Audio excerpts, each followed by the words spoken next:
jamii yetu ya Tarime, lakini tuna kamati ya masuala ya uchumi, afya na elimu, kamati ya mipango miji na mazingira, lakini pia tumepata wajumbe wa kamati ya ukimwi na wajumbe ambao wanaenda kutuwakilisha kwenye ALAT, wajumbe wa bodi ya ajira, wajumbe wa kugawa ardhi yetu ya mji wa Tarime, na zaidi nimepata wajumbe watakaosaidiana nao kwenye mfuko wa jimbo kuhakikisha zile fedha kidogo zinazokuja zinaweza kwenda kufanya kazi ambazo zinastahili.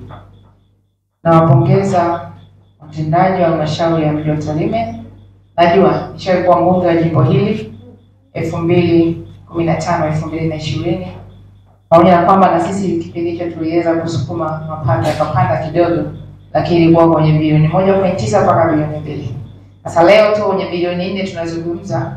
Ni jukumu letu sisi la kuhakikisha tunahakikisha tunaendelea kuvumbua vyanzo vipya vya mapato ambavyo tuko navyo ndani ya mji wa Tarime ambavyo bado hatujaweza kuvitumia kwa kiasi kikubwa, na tuweze kuset target. Sasa tutoke kwenye bilioni 4 twende 5, 6 hata 7, na yote yanawezekana.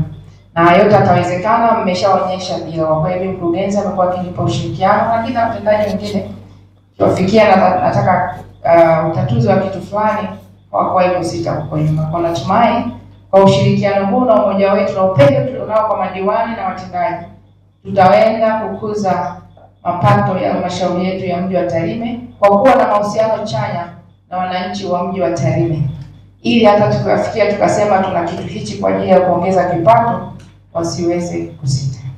Lakini haya yote yatawezekana pale ambapo amani itatamalaki ndani ya mji wetu wa Tarime. Amani itamalaki ndani ya familia zetu, wananchi wa Tarime, taasisi mbalimbali za binafsi na za umma. Kukiwa hamna amani na amani kama ambavyo tulikuwa zamani. Wana Tarime ni wachapakazi na Mwenyezi Mungu ametubariki. Tuna vitu vingi sana vya kutuletea mapato. Tuna ardhi nzuri, tuna watu ambao ni wachapakazi. Kwa hiyo nawaomba sana kupitia kikao hichi cha leo nifikishe ujumbe kwa wananchi wa Tarime, wananchi wa Tarime mjini, wananchi wa Tarime mjini ambao nawapenda sana. Lakini mwisho, sote tuliona, tunatambua ni yapi ambayo yamefanywa na serikali ya awamu ya 6 Dr. Samia Suluhu Hassan.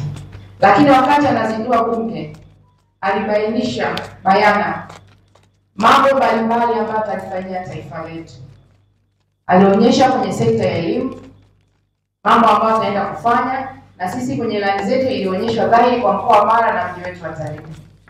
Aligusa kwenye sekta ya afya, miundombinu, sekta ya usafirishaji, kuweza kuwezesha wajasiriamali mbalimbali, wafanyakazi wa umma. Kwa kweli aligusa vitu vingi sana. Sasa hivi haviwezi kutekelezeka kama tutakuwa hatujadumisha amani kwenye mji wa Tarime, kwa watu wa Mara na taifa kwa ujumla. Kwa mimi hiyo ndio ilikuwa rai yangu.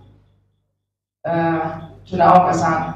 Sasa ni wakati wa kuhakikisha tunaiacha serikali kuanzia kwenye kata zetu, kwanza kwenye mitaa, kata, halmashauri na taifa, serikali kuu kuweza sasa kutekeleza yale ambayo imepanga kuyatekeleza kwa wananchi. Maana uchaguzi tumemaliza, tushikamane tulijenge taifa letu la Tanzania. Taifa pendwa kabisa kwa Afrika, ambao miaka yote tumejulikana sisi ni watu wa amani. Kwa kuna changamoto tuelezane, tusitatue kama wa Tanzania. Mwisho niwahakikishie watendaji wa halmashauri, watendaji wa halmashauri ya mji wa Tarime, watendaji wa serikalini waliopo hapa, tuko na dasi, tuko na mwakilishi wa mkoa anakuja, tunakushukuru sana kaka yetu.